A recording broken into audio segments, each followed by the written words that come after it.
When you've been married a while, saying the kettle has lost its shine is an understatement. You probably want to kick that kettle right in the snoring spout and replace it with a shiny touch espresso machine. One of those good ones that foams the milk and everything. But they're expensive, those machines. So here we are, shining the stinking kettle. Couples, pay attention if you want to get some. Appetizers. Oysters G. Feller with creamy spinach Alfredo, crisp pancetta, and panko. Primo piatto, a juicy ribeye steak smothered in beurre blanc, served with duck fat fries. For dessert, flaky pastry stuffed full of Saint Andre cheese and topped with sweet and tangy balsamic strawberries. The spice agent yaps about tarragon. Nadia, I could get you a good price on an espresso machine. Panos teaches us how to shuck oysters. Hey, Spiceman, can you get 2 machines, bro? And Jahans talks about cheese and dopamine. Spicy just try to rip us off with his espresso machines. Everybody knows it's espresso. Hey, we're supposed to be talking about romance here. How much for one of them machines?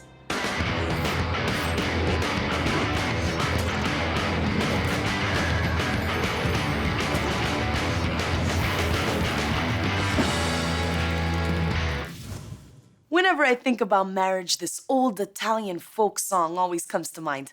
Let me translate. We've been together a really long time, a really, really, really, really long time. Nigel, it's just Tita. We're making oysters G. Feller. Now everybody knows that oysters are an aphrodisiac. But what most people don't know is that their seductive properties need to be activated by a secondary ingredient. Not clipping your toenails in the living room. Let's get cooking. Heat a pan on medium and melt 2 tablespoons of unsalted butter. Mince 2 garlic cloves. Fry it up for 1 minute until it's golden. Smells so good, butter and garlic. Throw in 1 cup of heavy cream and turn the heat down to medium-low. Keep stirring for a few minutes until the cream starts to steam. Don't let it boil. Now, throw in 1/3 of a cup of grated Parmigiana Reggiana, finely grated, 1/8 of a teaspoon of freshly grated nutmeg, big pinch of sea salt, freshly cracked pepper, and stir for another couple of minutes until the cheese is melted and the sauce is nice and thick. Again, don't let it boil. Add 1 cup of baby spinach and stir until it wilts. Perfect, done. Take it off the heat. Heat another pan on medium-high and schiaff in 1/2 cup of finely diced pancetta. Render until it's nice and crispy. Here, I've got 12 Malbec oysters that need shucking. Panos, take it away. Thanks, Nads. Everybody loves Malbec. These East Coast oysters are salty, crisp, a freaking crowd pleaser, bro. Okay, here's how you shuck an oyster.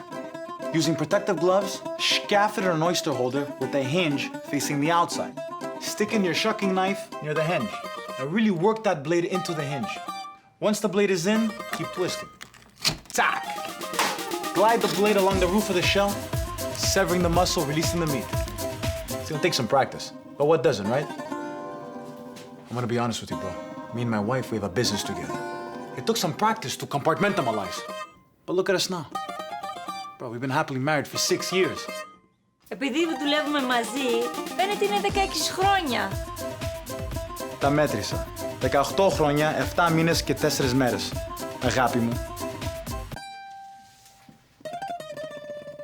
Thanks, Panos. When we get back, we'll dress these oysters, give marriage some props, and scoff. So stay hungry. Some weird arm moves there, huh? Welcome back. If you ask me, marriage doesn't get enough props. Seems like the media is always glorifying young love, butterflies, and passionate outbursts. Whatever. Marriage is where the real drama's at. The night spent planning the perfect double snapback wedgie attack. The ninja-like focus needed to debate politics in the bathroom while using it. spinning the deadly wheel of, is she PMSing or does she really hate me? That's drama right there. Never mind this whole, oh, we're young love, we do it 4 times a day. Our oysters are shucked. It's time to dress them up. Add a tablespoon of our spinach Alfredo. Make sure you get a good amount of spinach in every oyster. Did you know that Rockefeller dude was so secretive about this recipe that he took it to the grave with him? And to this day, nobody knows the exact ingredients that go in Rockefeller? It's okay, bro, your time has passed. We got G-Feller now. Sprinkle them with crispy pancetta.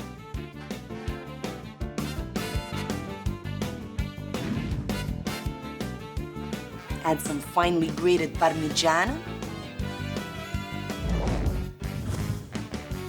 Panko. And finally drizzle them with a little bit of extra virgin olive oil. This way they get nice and crispy.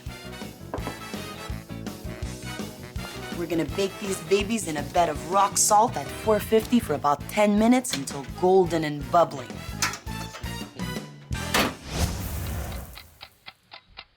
Nah!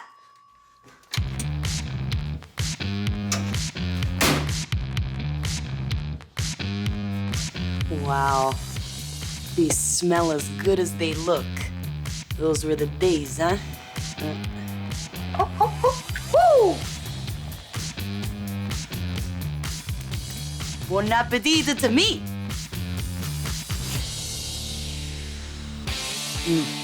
Woo! The crisp pancetta, fresh baby spinach, smothered in that creamy garlicky Alfredo.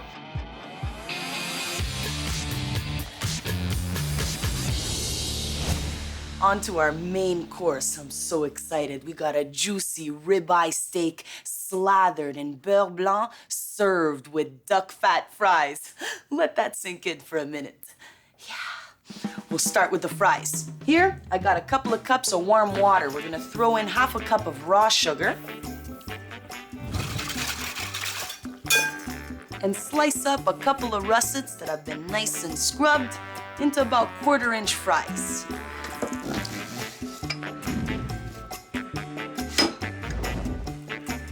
And soak the fries in our sugar water for minimum 1 hour, or better yet, overnight.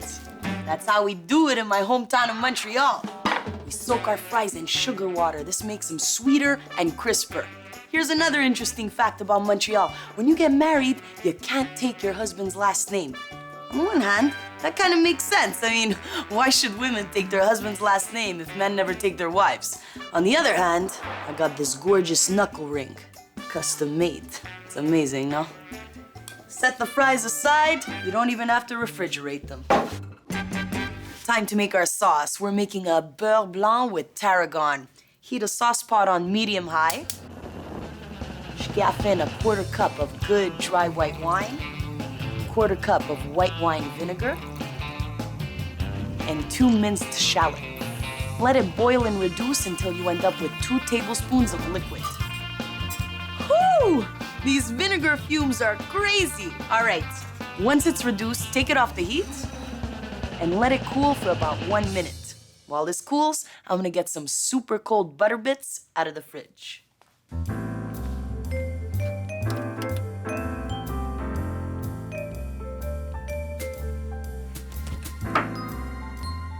We got half a cup of cold butter, our sauce over here. We're gonna put it back on the burner, but don't turn on the heat. We only wanna use the leftover heat. Scaff in a few butter bits at a time and whisk. See, the reason we let the vinegar mixture cool is that if you dump in the butter and it melts too fast, your sauce won't emulsify and you're gonna end up with a broken sauce, which isn't the end of the world. If your sauce breaks, add a teaspoon more of vinegar and whisk like a maniac. As the old Italian saying goes, it all ends up in the same place. When we get back, we're gonna season this beurre blanc and scarf. So stay tuned, because I hate you, Vanessa. You'll never get custody of the dog. Die. What's with that? Teleprompter guy is getting divorced. Okay, whatever. This episode of Bitchin' Kitchen is dedicated to all the married couples out there who need a little sinspiration. But when it comes to letting the magic die, it ain't only the boys that let it go. Don't get me wrong, it's still all their fault. But ladies do play a big role in this black comedy called marriage. Girl, when was the last time you shaved your legs? Look, me too, I only shave the part you see in the shoe shot, but this isn't about me, it's about you and a razor. Plus, as time goes by, we do tend to nitpick. Why's he gotta eat like that? Shuffle his feet around like that? Breathe like that? Freaking guys! Now I'm just irritated. What was my point again? Oh yeah, the sauce. It's time to add some tarragon to our tangy Beurre Blanc. Look at this stuff. Here's the spice agent with more. Thank you, Nadia. Now, tarragon has an intense sweet aroma that reminds me of anise, which in turn reminds me of sambuca. But before I start crying at karaoke, much like relationships, tarragon is most flavorful when it's fresh. And the longer you keep it, the less potent it becomes. But on the positive side, dry tarragon is convenient. Look, call me a commitment phobic, but for me, it's the chase of the thrill. And when the dance of seduction is over, Yechezkel faces it. Plus, I can't afford more than 3 songs. Back to you, Nadia. Thanks, Yechezkel Mizrahi. Roughly chop up some fresh tarragon. And into our sauce, scaff about 2 tablespoons worth. Big pinch of sea salt. Freshly cracked pepper. Mix it up. Cover and let it sit on super low heat. Now let's talk steak. What is this? Entertainment Hollywood. Here, I've got a juicy ribeye steak. When I was younger, I was convinced that filet mignon was the best, all tender and lean. But as I got older and got more life experience, I realized that ribeye is where it's at. Just like a spouse, it's got real flavor and lots of juicy fat, let's face it, huh? Heat 2 tablespoons of canola oil on medium-high. Bring your steaks to room temperature and season with a big pinch of coarse salt, kosher salt, whatever you want to call it. Freshly cracked pepper, and cook for 3.5 minutes per side if you like your steak medium rare. Add 2 tablespoons of butter to the last minute. The butter's gonna caramelize this steak. I can smell it. Make you jealous now, huh? Jealous. So jealous. You get so jealous of me. Take the steak off the heat. Tent with foil and let it rest for 5 minutes. Our fries have been soaking in sugar water for a couple of hours. We'll just strain them and really dry them off in a salad spinner because water plus scalding hot oil equals no good.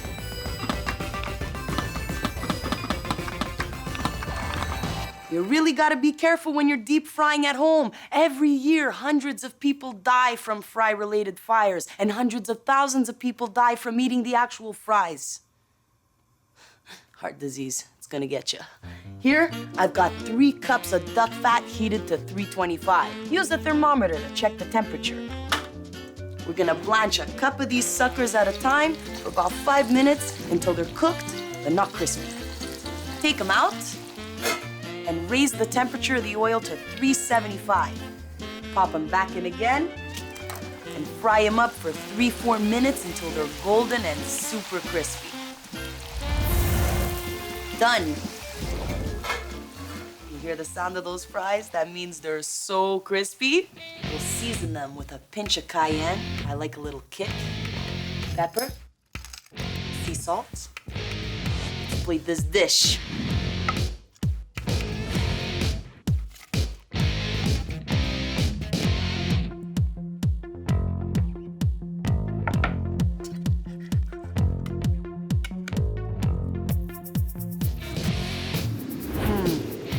Tender, juicy ribeye. You got this tangy, creamy Beurre Blanc. It's got a hint of anise in there from the tarragon. So good. Let's scoff these duck fat fries. So crispy, so spicy. What more could you ask for? I know, a love-inducing jetpack. No, wait, that's just called vodka. Never mind. When we get back, we're gonna make a bitchin' dessert, and Hans is gonna talk cheese. Literally this time.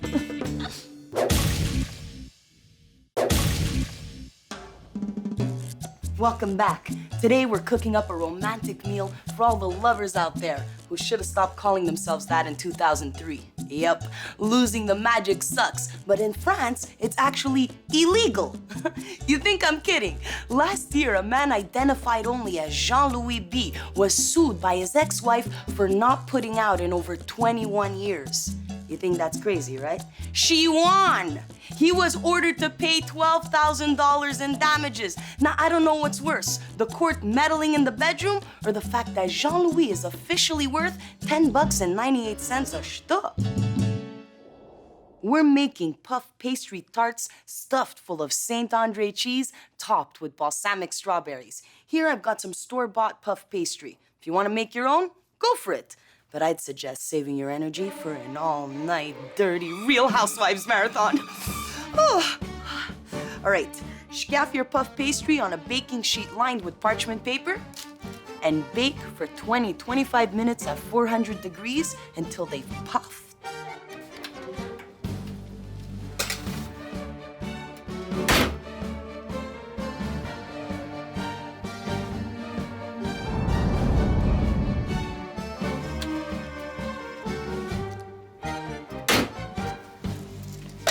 While the pastry is still hot, stuff it full of Saint Andre cheese, rind removed.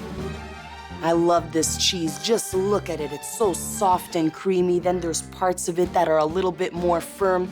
It's a French triple cream cheese, kind of like brie, but with an actual personality. Here's Hans with more. So good. Miss G. In moderation, fatty cheeses like Saint Andre help produce dopamine, the happy hormone. Recently, Italian researchers proved that dopamine is responsible for that honeymoon feeling you get at the beginning of a relationship, and that this feeling can only last 1 year max. Aww. The good news is that when that dopamine rush fades in a relationship, it gets replaced by oxytocin, the snuggle hormone, which is scientifically proven to last about 4 to 6 years. Thanks, Hans. Cram the cheese into the pastry good. The hot pastry's gonna melt it a bit. Top it off with some crushed toasted walnuts. Now slice up a cup's worth of ripe strawberries. When it comes to strawberries, bigger is not necessarily better. What you're looking for is like naturally grown field berries. They're so flavorful, so juicy. Think about that for a bit. Move on. Pop these back in the bowl and add a tablespoon of pure maple syrup and 2 tablespoons of aged balsamic, minimum 7 years old. Otherwise, it won't be sweet enough. Strawberries and balsamic were meant to be together. Strawberries are sweet and tangy. Aged balsamic is sweet and tangy. Whoever told you opposites attract? It's not true. Top our pastries with this delicious strawberry mixture. Some coarsely cracked black pepper.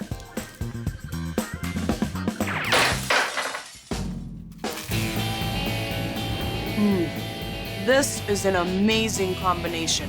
We got our cheese here, so buttery with a hint of that French flavor. We got our toasted walnuts, sweet and tangy berries. I guarantee this dessert's gonna get your partner excited for dessert. Where's that fork? Today we scoffed a romantic meal that'll help pump some magic back into that wheezing unicorn called marriage. Sharing a good meal is a great start, but everybody knows that relationships need real TLC to get saucy. And no, TLC does not stand for torment, lunge, coma. Whether you get some or not, and it's really none of my business, honestly, it makes me very uncomfortable. At least you got to eat steak in your pajamas with baby cakes, AKA Stinky Mims, AKA Pieselschwitz, AKA Old Nundabacks. Don't ask. Alla prossima!